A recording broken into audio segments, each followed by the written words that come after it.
So, all the way from Banbridge Town in the County Down, Doreen Mc Bride has had amazing luck in that, although she can't count, she was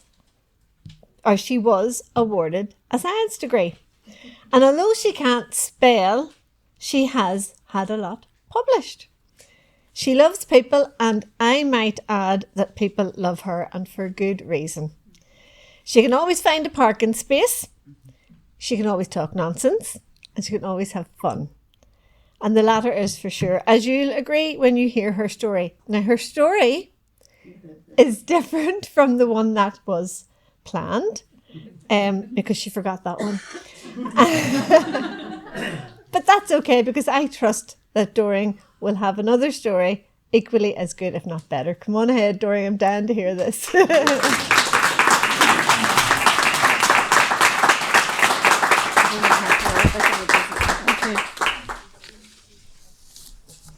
Thank you very much, Biddy, for being so very, very forgiving.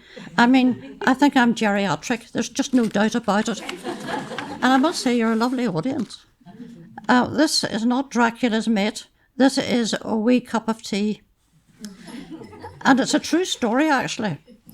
Aunt Aggie insisted I must have a wee cup of tea in my hand, and it poured a cup from her kettle brewing on the old-fashioned crook and crane.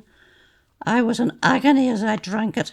I felt it stripping all the tartar off my teeth and tearing up my tonsils before sinking down my gullet and doing irreparable, I can't say that right, sure I can, damage to my stomach. Manfully I swallowed, while attempting not to cough as smoke from the open fire belched into the room. I was anxious to impress Aunt Aggie because of her influence over Blazer's family.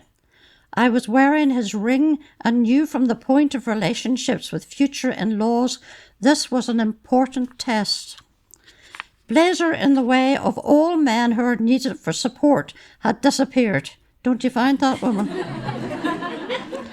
His cousin had taken him to see the cows. Now, why I had to see the cows at that minute, I don't know. With my mind's eye, I renamed the Blazer as Fiasco, as she insisted I stay and talk to her. I looked curiously at Aunt Aggie. She was small and wizened, with alert, bright, mischievous eyes.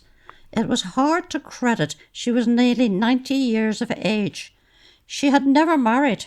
She said the love of her life had perished during the Battle of the Somme during the First World War, but she had 2 suitors who called to see her every afternoon. I glanced at the 2 old boys sitting opposite.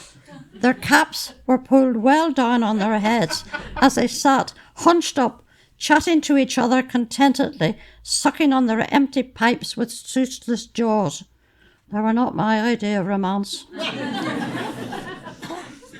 And I thought she was wise to refuse their offers. Eventually, the dense, smoky atmosphere made me go into spasms of coughing, and Aunt Aggie took me outside.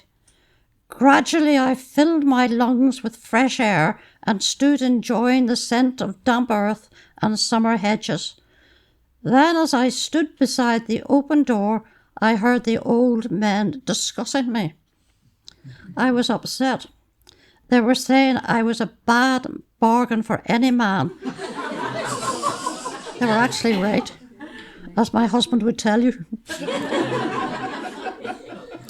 They thought my fiancé should have known better than propose to me. I was too small and slight to be of much use round a farm. Distressed, I looked at Aunt Aggie, wondering what she thought. She grunted in disgust and said the old men were fools who couldn't change with the times. They were talking through their left ears. In the past, a man looked for a woman with a big, strong back that could pull a plough, draw turf from the bog like a donkey, and was so tall she could eat hay out of a loaf like a horse. Well, as you can see, I'm a dead loss. But what use was that in a modern world? She felt those old fools hadn't even the courage of their own convictions, because she, like me, was small. Yet each one of them had done his best to persuade him sorry, see, that's a mess of that of sentence, isn't it? To persuade her to marry him. Once they fought over her, but through time had become friends and now appeared more interested in each other than in her. They were nuisances coming to visit her every day and cluttering up her kitchen. Unlike me, they hadn't even the stomach for a decent cup of tea. I looked at her twinkling eyes with relief. That wee cup of tea in my hand had been a test, and I had passed.